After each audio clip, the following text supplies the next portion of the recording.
नमस्कार प्यारे साथियों, स्वागत है आप सभी लोगों का मैथ्स में विशाल भारती सर में। देखिए आपका 13 फैब का बहुत ही इंपॉर्टेंट प्रश्न है एसएससी एमटीएस का।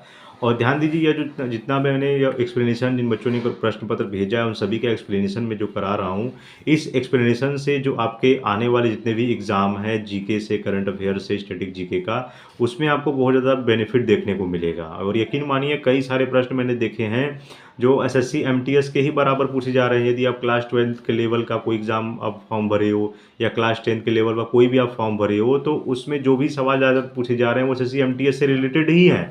और ये मैं आपको पहले भी बता चुका हूँ। तो देखिए क्या है, यहाँ पर आज के प्रश्न का पूरा एक्सप्लेनेशन करेंगे और पूरा समझेंगे, और कॉपी पेन लेकर बैठे रहिएगा, जरूर इसको नोट कर लीजिएगा। चलिए बिना देर के वीडियो को शुरू करते हैं। देखिए क्या है, पहला प्रश्न पूछा गया कि उल्लास नव भारत साक्षरता कार्यक्रम के तहत मिजोरम और गोवा के बाद भारत का तीसरा पूर्ण साक्षर जो है वो राज्य कौन सा बना है। ऑप्शन है केरल है, हिमाचल प्रदेश है, त्रिपुरा है और लद्दाख है। क्या होगा देखिए, इसकी उपलब्धि क्या होगी। यह जून 2025 में त्रिपुरा को आधिकारिक तौर पर भारत का तीसरा पूर्ण साक्षर राज्य घोषित किया गया। इससे पहले मिजोरम और गोवा को यह दर्जा प्राप्त हुआ था। तो याद रखिएगा कि यह यहाँ पर साक्षरता कार्यक्रम के तहत मिजोरम और गोवा के बाद भारत का तीसरा पूर्ण साक्षर जो है वो राज्य है, वो आपका जो है वो त्रिपुरा है। तो ऑप्शन नंबर सी जो है वो आपका सही है। और इस देखिए फैक्ट जो मैं लिखा हुआ हूँ इसको आप जरूर पूरा पढ़ लीजिएगा, ठीक है। और इसके बाद नेक्स्ट क्वेश्चन देखते हैं क्या प्रश्न पूछा गया है। ध्वनि तरंगों के संचरण के दौरान जो है वो विरलन के क्षेत्र में माध्यम का घनत्व और दबाव कैसा होता है।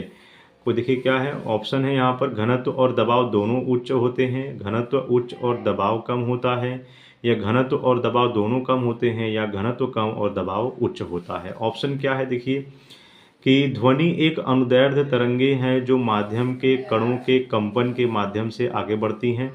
जब ध्वनि किसी माध्यम जैसे हवा में यात्रा करती हैं तो यह दो प्रकार के क्षेत्र बनाती है।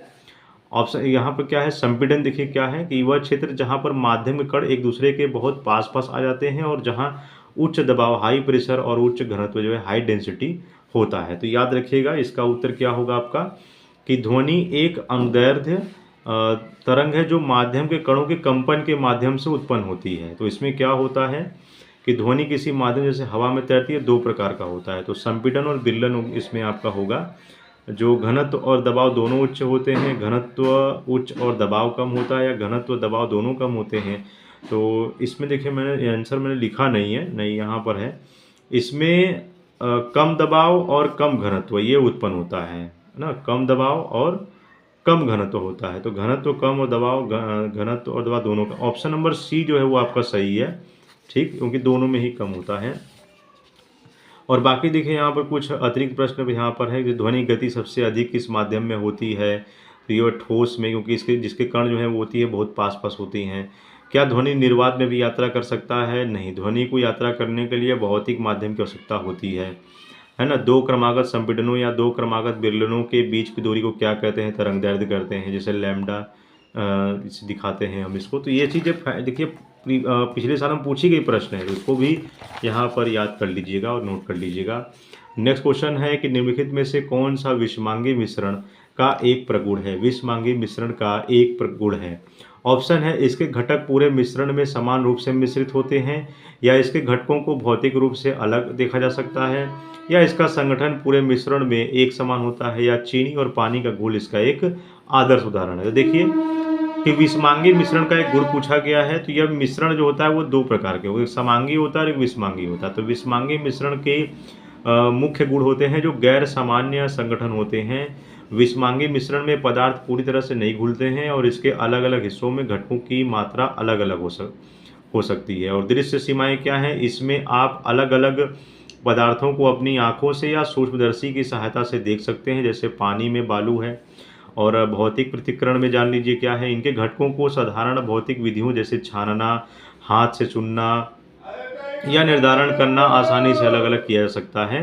तो तेल और पानी का मिश्रण हवा में धूल के कारण कंक्रीट, लोहे का बुरादा और सल्फर का मिश्रण होता है। तो इसमें उत्तर आपका क्या होगा, साथी मैंने लिखा नहीं है, इसका उत्तर मैं आपको कमेंट बॉक्स में दे दूंगा, ठीक है। आगे देखिए प्रश्न क्या है। जिसका भी मैंने देखिए प्यारे साथियों अगर उत्तर मैंने नहीं लिखा है तो वो मैं आपको कमेंट बॉक्स में दे दूंगा उत्तर।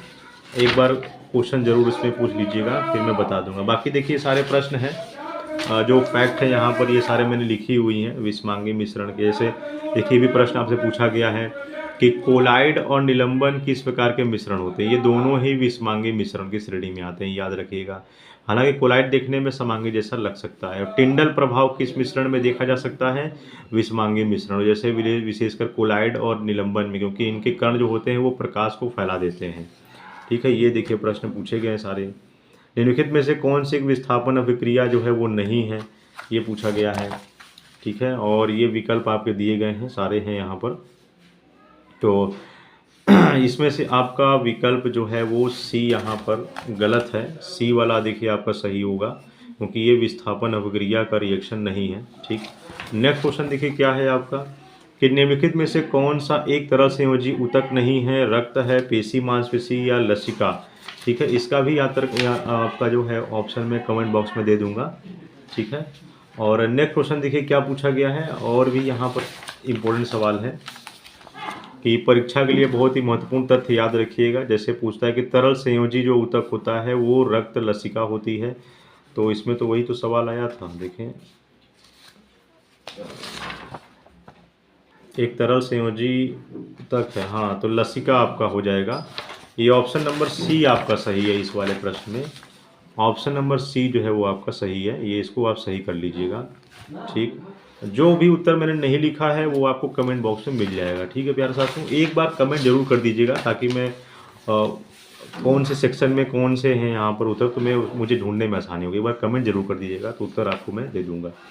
ठीक है, आगे प्रश्न देखिए यहाँ पर है, एक कंकाल संयोजी भी पूछता है कि यह किसका उदाहरण है? यह अस्थि उपास्थि का होता है।